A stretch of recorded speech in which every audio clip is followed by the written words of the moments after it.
from the NewsChannel 5 network. This is Score on Business. Hey, welcome to Score on Business. I'm Pete Hendricks. I'm your host today. Hey, make sure to check out scorenashville.org. Our first guest, David Swink, is co-founder of Strategic Interactions, which is a learning and development company. Part of their offering is training companies in workplace violence prevention, and he's going to talk to us about that today. Thank you for being here. It's my pleasure. Thanks for having me. Yeah.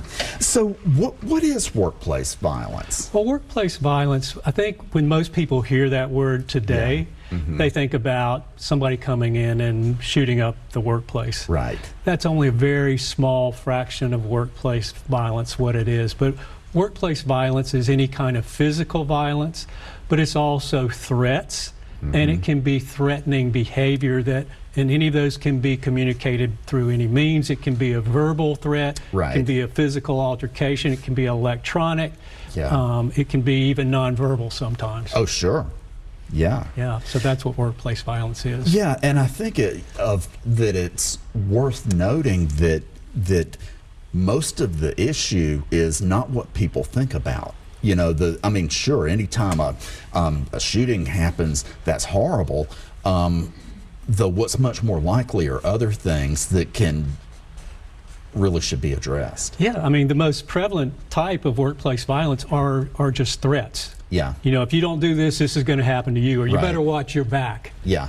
You know, and then there's the next prevalent one is sort of pushing and shoving. Right. And then the very bottom of the list are the deadly kinds of altercations in the workplace. And thankfully, that's the case. Yeah, I mean, we see more of them. We see a little bit more, and the sort of the ones that we see are more deadly in the attacks. Right. But still, the workplace is a pretty safe place to be, and schools are even safer. Right. Right. Okay. So, what are some warning signs that leadership should watch for? Well, sudden changes in behavior, preoccupation with violent groups or violent activities or workplace shootings, that sort of thing, an over preoccupation with weapons. I'm not talking about just a weapons collector, but somebody who, every time you walk by their computer, they've got an AR-15 up on their screen, and they talk about that a lot. It can be angry outburst at work. It can be bullying. It can be the inability to receive feedback without getting defensive. And one of the most primary forms, I would say, warning signs would be some sort of injustice collector.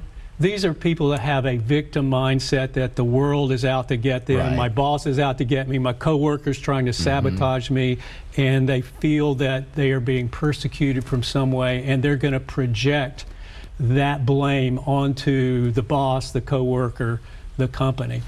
Other signs involve domestic violence. We don't often think about that as workplace violence, but that's a lot more common than any type of physical attack by a gun or a stabbing.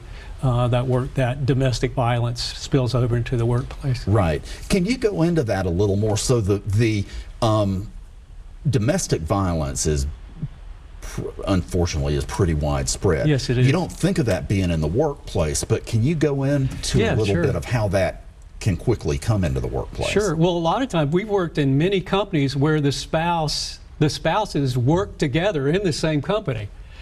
They might work in different parts of the organization. They're not likely to be in the same department, but maybe one person's in manufacturing, another person's in marketing.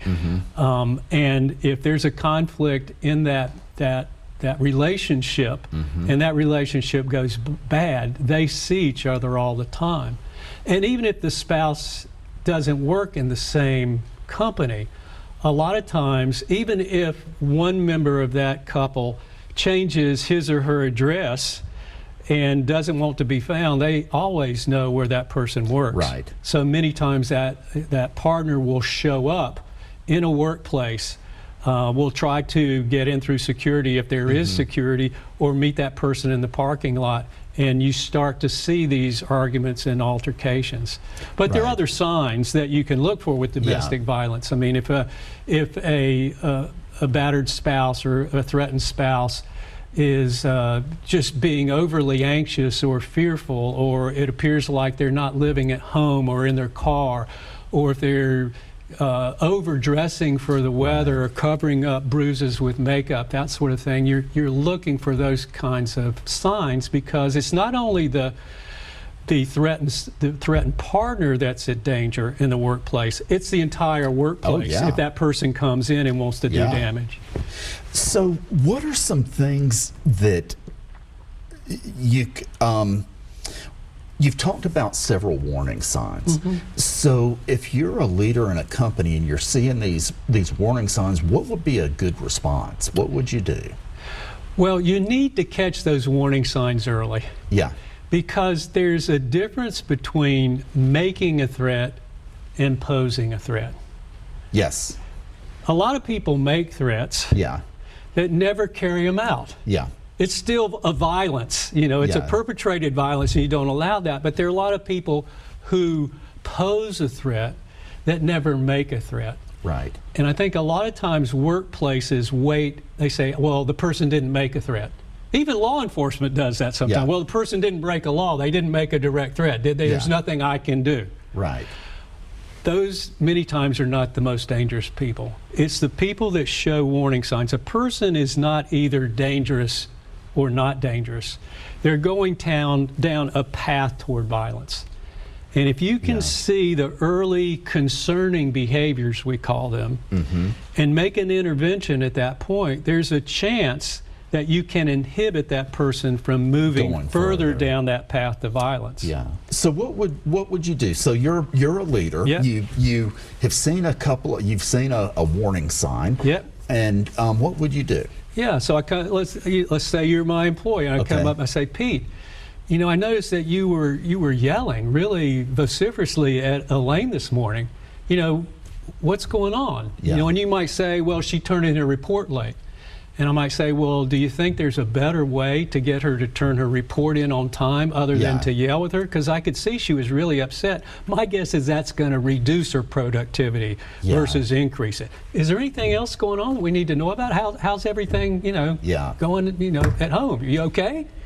And you might say, well, I don't want to talk about my private life.